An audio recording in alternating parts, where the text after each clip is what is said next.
Everyone, I hope you're all doing well. Today I wanted to play Stellar Blade for the PlayStation 5.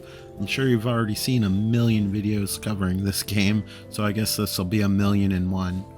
This isn't typically the kind of game that I would play. I remember when they said this would be more Souls-like, and then I kind of lost interest. I remember when they first announced this game as Project Eve. It looked really interesting to me, especially since I've been a fan of Nier Automata, which this game, when I saw it previewed or the trailer or whatever, kind of reminded me of, and I was like, oh, something that plays like Bayonetta or Nier Automata, not so much the first Nier.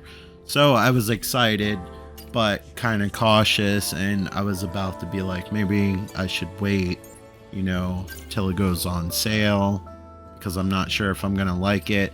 And then luckily they came out with a demo, and though the demo was challenging, I really enjoyed it. I enjoyed the learning curve. It didn't feel unfair. It didn't feel like it had the steep learning curve of something like Demon Souls or Elden Ring or even Rise of the Ronin, which I made a video before this on normal mode. Even like, this game is challenging, but it reminds me, and I'm sure you've heard a lot of other people mention this as well, it kind of reminds me of games from the PlayStation 2 and PlayStation 3 era, especially some of the Japanese 3D platformers. They weren't like Soulsborne games. They were somewhere in the middle, and I feel like the developer was definitely a fan of that. It gives me vibes of not only Nier, which came out far later, because that came out on PlayStation 4. Nier Automata, Nier came out on PlayStation 3 and the Xbox 360. I'm not sure if it ever got a PC release. They did come out with a remake on the PS4 if you're ever interested in that game. But it also reminds me of games like Metal Gear Solid Rising Revengeance with its parrying system. The parrying system is somewhat similar to Rise of the Ronin, which I've been playing a lot of. I've been playing that on easy to make it feel more like an Assassin's Creed game. Luckily, that's one of the easy modes that doesn't feel like it's playing the game for you, so I don't mind it that much. I am, however, playing this game on the default difficulty, and I'm practicing parrying. You see I'm getting hit sometimes. Okay, let's be honest, a lot of the times, but I'm getting the timing down slowly but surely, and that kind of reminds me of when I played Metal Gear Solid Rising Revengeance. If I'm saying that name wrong, it's just because it's a stupid name for a game and way too long of a title. And then is Revengeance even a real word? I'm not sure. I don't have a Webster's dictionary on me. Why specifically Webster's? I don't know. But there's cool enemy types. You get to learn their patterns, and it's not a time suck, because some of these games expect you to fight bosses and stuff over and over again. And granted, I'm probably fairly early into the game. This is like I guess you would say the second level. I don't know. I've so far beat the fourth boss of this recording, so I'm probably fairly early in. I just got introduced to the hub world after the first level. I just wanted to show off this area. You actually can swim through a tunnel in the water, which is kind of cool. There's some exploration elements, and these are camps like right here. It recharges your health. That's close to Soulsborne games, but the camps are fairly close together, so it's not like overly risky to go and explore, like say with Demon Souls, where you're really sweating it out when the next camp will be.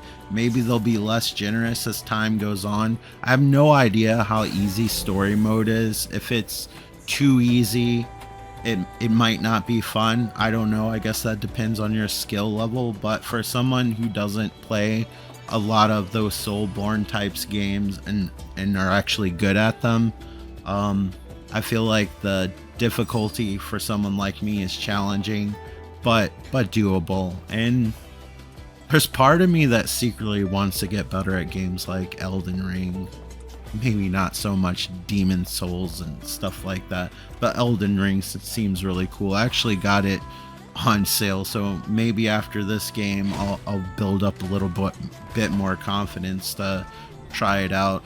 I absolutely love the graphical style. I heard some people feel like this game has a really generic look, but how they recreate all the textures and everything, it doesn't have anything fancy like ray tracing, or it doesn't look like it has global illumination, but what it does is it really provides a really fast, fairly smooth. I'm playing in balance mode. There actually is a performance mode that gives you a perfect 60, but I feel like more times than not it actually hits the 60 mark. It feels really responsive. There's also a quality mode that's 4K at 30, but with this type of game I feel like that would be extraordinarily hard, especially if you're used to playing it at 60. It's easy to go to a higher frame rate than go back to a lower one.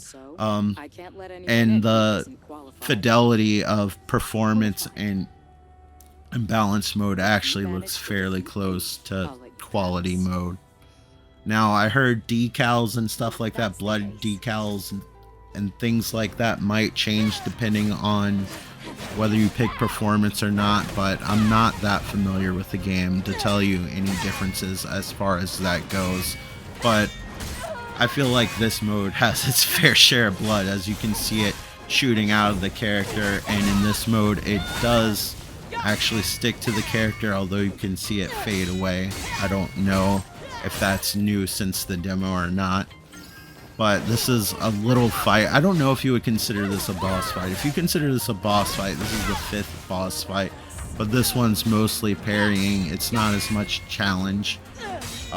So I just think this is just to, I don't know, I feel like this game kind of gives you opportunities to warm up on your skill a little bit, and I think this is one of those things, because this is definitely not as difficult as some of the bosses I've come across.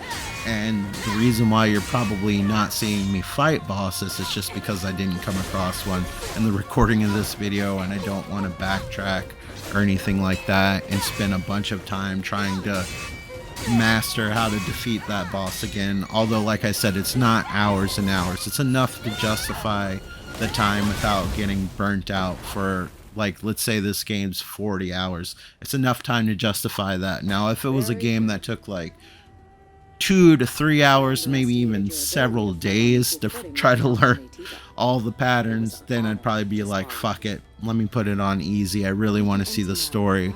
The soundtrack in this game, as I'm sure you probably can hear, is absolutely phenomenal. I love that it actually has vocals, and a lot of the songs in the soundtrack of this game. To be honest, this year has been great with soundtracks. Another soundtrack that blew me out of the water was Final Fantasy VII Rebirth. If I had to pick between this game and Final Fantasy VII Rebirth, it would be tough. And it's not because of nostalgia, because Final Fantasy Rebirth has a lot of original tracks, much like this game, that has vocals. Maybe it's just something I'm not used to hearing in games unless it's like popular licensed music, but the original music made for this game is really nice. It's so chill for such an action-packed game. I really like how Eve, that's the main character you play as, her outfit kind of has parts that glow. You actually can change her hairstyle, although you can't, as far as I know, cut the long part of her hair, because I was trying to style her hair, and no matter what you did, you kind of just adjusted the bangs, and I guess whether it's tied back or not. It kind of reminds me of another game that's a 3D platformer. It was kind of difficult. It was the Shinobi remake on PlayStation 2, and I remember he used to wear this bright red long scarf so you could see him at all times on the screen, and I think that's what they're trying to do here, is to help you kind of see your character, as well as like little glowing things on her outfit. And of course, she has many different outfits you can change. I don't know if they give you extra abilities. I know the other suit that she comes with, the skin suit, whatever she is when she first drops in the pod in the video game, That one doesn't have shield, so maybe there's other suits with attributes. I haven't got far enough or unlocked enough. I feel like I'm still in the tutorial part of this game. I absolutely love the detail of the backgrounds and stuff like that. Just because a game isn't really pushing like graphical effects, just the sheer amount of detail and geometry going on is quite impressive. I heard some people complain about the blurry textures in Final Fantasy VII Rebirth, which runs on the same engine of this game, which is Unreal Engine 4. And I'm just like, don't you realize how much is actually on screen that's actually geometry? Because when you go to the Final Fantasy VII Remake on PlayStation 4 and even the PS5 version, a lot of that stuff is just like an image in the background, so it's so far away you can't tell it's rendered. But as you can see, as you go forward, you can see different angles of everything. All the stuff is rendered, and there's actually things inside of those tubes, and you can tell the physical properties of the glass. The vinyl on her outfit has almost like a iridescent reflection. Just everything looks really good to me. This part of the game kind of reminds me a bit of Resident Evil, the way you have to aim, and I like how it switches up gameplay like that. This is really the first time I utilized my droid, or whatever it's called, the Nier like thing. I forgot what they call it on Nier, but the little robot that's floating around. Once I beat the first level, they unlocked it as a gun. I believe you could play, this is a puzzle I'll get to in a second. I believe you could play the shooting parts in the demo as a bonus, and this actually, you just look at the pattern on the floor and you just copy it. I fell a few times because I wasn't sure at first like whether you could jump on the platforms or not. Apparently you can't. But the puzzles are fairly simple, and if you ever get lost, you just push the touchpad and the little droid will scan everywhere. But you'll notice in this area I can't use the sword, which is good because it's letting me learn how to use the gun. Saying that, I didn't realize how OP the gun is, so maybe in future parts of the game I'll be using it more often. I just didn't know how rare ammo was, and I didn't want to run out and look like a fool and then get mauled to death. Great. With the blood on the wall and everything, I couldn't help but to be reminded of playing one of the newer Resident Evil games, and I really enjoy it, being a fan of survival horror. So this was a really nice switch up in gameplay, and I'm curious what other things going forward into the game they're going to switch up to try to keep it fresh.